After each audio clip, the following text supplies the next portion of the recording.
Professor Yunus জাতির উদ্দেশ্যে বক্তব্য দিচ্ছেন। প্রথমে বলি, গ্লোবালি সাধারণভাবে আপনার বক্তব্য স্যার সমাদৃত হয়েছে, কিন্তু প্রশংসা পাইছে।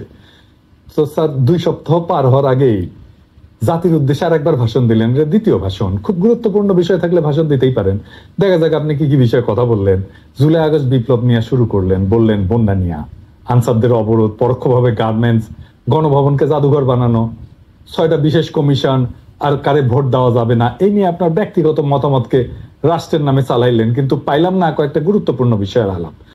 আসসালামু আলাইকুম ভিউয়ার্স, সবাই কেমন আছেন? আশা করতেছি আপনারা অনেক অনেক ভালো আছেন। তো ভিউয়ার্স, প্রফেসর ইউনূসের গুরুত্বপূর্ণ কোন আলাপগুলো আমরা পাই নাই, বা পিনাকি ভট্টাচার্য কোন কথাগুলো উল্লেখ করতে চাচ্ছে, সেই বিষয়টা থাকছে এই ভিডিওতে। তো ভিডিওটি না টেনে সম্পূর্ণ দেখার অনুরোধ রইল।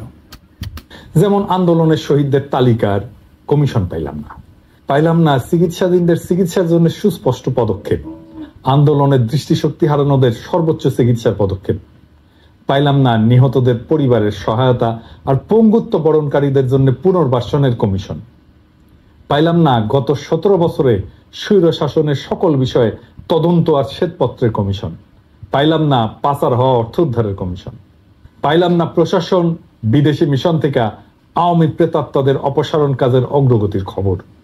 তবে কিছু কিছু বিষয়ে আপনার অর্জন আর প্রচেষ্টার প্রশংসা করতে দ্বিধা নাই।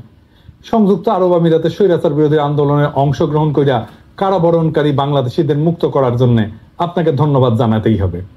চায়না রাশিয়ার সাথে আমাদের ঋণের সুদহার কমানো আর পরিশোধের সময় বাড়ানোর আলোচনা আর একটা ভালো পদক্ষেপ। তেমনি জাইকা, বিশ্বব্যাংক এগুলো থেকে জরুরি ঋণ সহায়তার উদ্যোগ নেওয়াটাও ভালো পদক্ষেপ। পাশাপাশি হাসিনা যে শেষ সময় 60,000 কোটি টাকা ছাপায় মুদ্রাস্ফীতি কইরা জিনিসপত্রের দাম বাড়াইছে, সেটা আরো পরিষ্কার করে বলতে পারতেন, তো ছোট কইরা না আর কি। আপনি প্রাণ খুইলা সমালোচনা করতে বললেন বলেই বলতেছি। তবে আমরা বললাম আর আপনি শুনলেন কি শুনলেন না, এটা যদি ভিতরের মতলব হয় তাহলে কিন্তু বিষয়টা ভালো হইলো না। আমরা তো কিছু অ্যাকশন দেখতে চাই, তাই না? তো ভিউয়ার্স, আমরা কিছু বুঝতে পারলাম যে উনি অনেক কিছুই করেছেন, আবার অনেক দিকে ফোকাস দিচ্ছেন না। সেই কথাই কিন্তু পিনাকি ভট্টাচার্য তোলার চিন্তা ভাবনা করতেছে, মানে চেষ্টা করতেছে আর কি। নাহলে কি আর করা, একটা ব্যবস্থা তো হইতো। কি কর, আজ আমি শুধু ধরবো সংস্কারের জন্য করা 6টা কমিশন নিয়ে, বাকি বিষয়গুলো পরের এপিসোডে আলাপ করব। যেহেতু বাংলাদেশ রাষ্ট্রের কাঠামোগুলো এখনো গণস্বার্থ বিরোধী পক্ষগুলোর প্রভাবী প্রবল, সেহেতু আমি শুরু থেকে 3টা সতর্কবাণী উচ্চারণ করে রাখতেছি। কি কি? 1 নাম্বার, এই কমিশনগুলোকে তাদের উপর অর্পিত দায়িত্ব এবং কর্মগুলোকে অবশ্যই নির্ধারিত 3 মাসের মধ্যে সম্পন্ন করতে হবে। কোনো অজুহাত বা বিবেচনাতে 3 মাসের মেয়াদ বাড়ানো যাবে না। যারা পারবেন না, সংশ্লিষ্ট সেই কমিশন বা কমিশনগুলোকে অযোগ্য ঘোষণা করতে হবে। 2 নাম্বার, সংস্কার ভাবনার রূপরেখাও এরপরে 1 মাসের মধ্যে চূড়ান্ত করতে হবে। তাইলে আমরা ধরে নিতে পারি 2025 সালের জানুয়ারি মাসের মধ্যে এই সমস্ত কর্মকাণ্ড সম্পন্ন করে বাংলাদেশ তার পরবর্তী ধাপে পা রাখবে।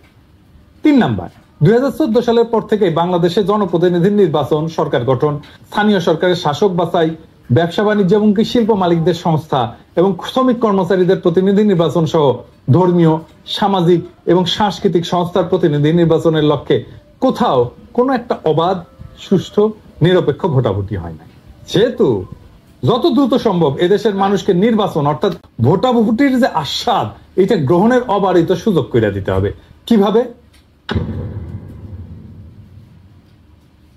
সেই লক্ষ্যে নভেম্বর মাস থেকে সারা দেশে কলেজ, বিশ্ববিদ্যালয়গুলার ছাত্র সংসদ নির্বাচন আয়োজন এবং অনুষ্ঠানের মাধ্যমে ভোটাভুটির চর্চাকে কেন্দ্র কইরা মহানন্দের রাজনীতি এবং সাংস্কৃতিক উৎসবে ভোটাধিকার বঞ্চিত সকল তরুণ তরুণী, যুবক যুবতীদের টাইনা আনতে হবে।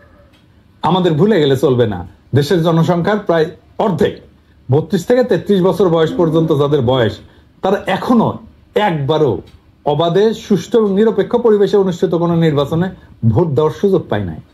সব সাধুকে সাবধান করে আমরা বলতে চাই, বাংলাদেশে জুলাই আগস্ট বিপ্লবের মাধ্যমে যে গণজাগরণ সৃষ্টি হয়েছে তাকে তুচ্ছ ভাবার স্পর্ধা দেখাবেন না।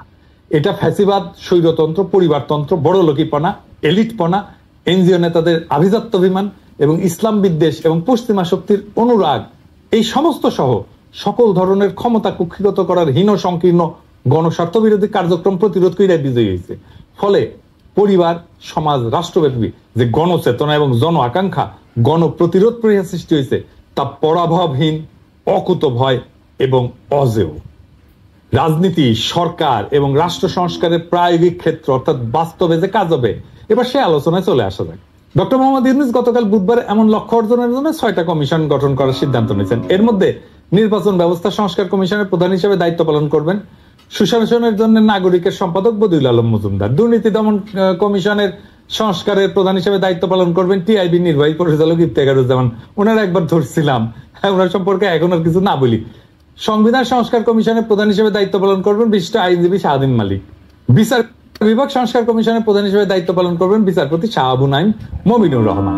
জনপ্রশাসন সংস্কার কমিশনের প্রধান হিসেবে দায়িত্ব পালন করবেন সাবেক তত্ত্বাবধায়ক সরকার উপদেষ্টা অবসরপ্রাপ্ত আমলা আব্দুল মহিদ চৌধুরী। পুলিশ প্রশাসন সংস্কার কমিশনের প্রধান হিসেবে দায়িত্ব পালন করবেন আরেক অবসরপ্রাপ্ত সচিব সফররাজ হোসেন। তো ভিউয়ার্স, ভিডিওটি এই পর্যন্তই ছিল। ভিডিওটি যদি ভালো লেগে থাকে একটা লাইক দিবেন, চ্যানেলে নতুন হয়ে থাকলে অবশ্যই চ্যানেলটিকে সাবস্ক্রাইব করে নেবেন। আর হ্যাঁ, ভিডিও সম্পর্কে যদি আপনাদের কোনো মতামত থাকে কমেন্ট বক্স খোলা আছে, কমেন্ট বক্সে কমেন্ট করতে পারেন। সবাইকে অসংখ্য ধন্যবাদ এতক্ষণ আমাদের সময় দেওয়ার জন্য। পরিশেষে সবাইকে বাই।